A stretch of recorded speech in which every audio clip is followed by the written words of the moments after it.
زینے کے گھر کے قریب ایک کنواں ہے، اس سے آگے چند دیواروں کے اندر بہت سے کنویں ہیں۔ ہم جب موہنجوداڑو جیسا عالی شان شہر دیکھتے ہیں جس کے مکانات پختہ اور مضبوط 2-2 3-3 منزلہ اونچے ہیں، ان میں سڑکیں ہیں، بازار ہیں، ان کے باشندوں کی زندگی اور رسم و رواج اور عادات سانچے میں ڈلی ہوئی ہیں، یعنی ایک مضبوط سویلائزیشن سسٹم سے جڑی ہوئی ہیں۔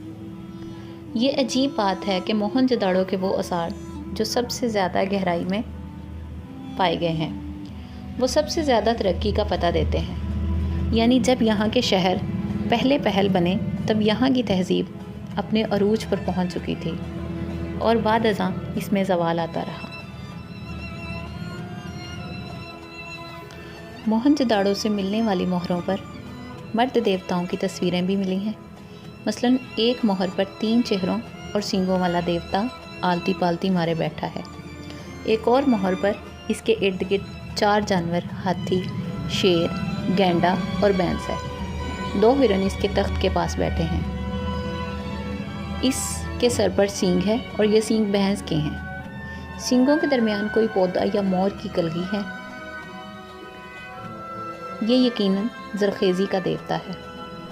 مارشل کا خیال ہے کہ یہ شیو ایک پرانی شکل ہے، یہ شیو کی ترمکھی مورتی سے ملتی جلتی ہے، یہ دیوتا چہرے پر بھیانک تاثر رکھتا ہے جو کہ ایک حاکم کے ہو سکتے ہیں۔ اس کے علاوہ زیورات کی موجودگی اس بات کا پتہ دیتی ہے کہ امیر عورتیں بکثرت زیور استعمال کرتی تھیں، جس میں سونے، چاندی اور نیم قیمتی پتھروں سے بنے ہار، گلوبند اور بازو بند شامل تھے۔ اس کے علاوہ سونے کے تعویذ جن میں سفید لئی جھڑ کر پھول بنائے جاتے تھے، سادہ سونے کے کنگن اور بازو بند ہوتے تھے جن پر سونے کا کام ہوتا تھا، گول منکے اور سفید مخروطی جو کانوں میں پہنے جاتے تھے۔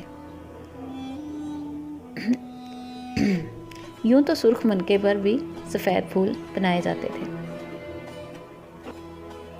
موہنجوداڑو میں زراعت کا نظام، بڑی اجناس گندم اور جو تھیں، اس کے علاوہ تل اور مٹر بھی کاشت کیے جاتے تھے۔ کپاس کی کاشت کا ثبوت موہنجوداڑو سے ملا ہے، کپاس کے دھاگے سے بنے کپڑے کا ٹکڑا بھی یہیں سے ملا ہے جس پر سرخ رنگ چڑھایا گیا تھا، آج بھی سندھی اجرک یہ مخصوص رنگ ہے۔ اس دور کے سامان تجارت کی ایک نہایت اہم شے کپاس تھی، چاہے وہ روئی کی شکل میں ہو، دھاگے کی شکل میں یا کپڑے کی شکل میں۔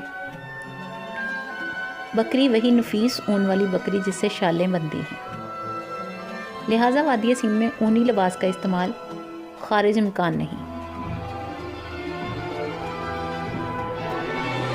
ذرائع آمد و رفت، ذرائع آمد و رفت میں ایک بہت بڑا ذریعہ تو دریا کشتیاں تھیں، اس کے علاوہ بیل گاڑیاں، گھوڑا، میدانی علاقوں میں، پہاڑی اور صحرائی علاقوں میں اونٹ استعمال ہوتا تھا۔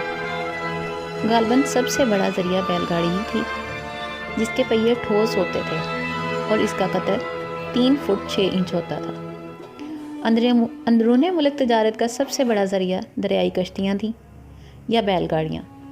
تھوڑا بہت ثبوت اونٹ استعمال کرنے کا ملا ہے، موہنجوداڑو میں ایک اونٹ کا ڈھانچہ 15 فٹ گہرائی میں مدفون ملا ہے، گدھے اور خچر کے استعمال کا کوئی ثبوت نہیں مل پا۔ اس کے علاوہ وزن اور پیمائش کے پیمانے بھی ملے ہیں جو علاقے کے طول و عرض میں رائج تھا۔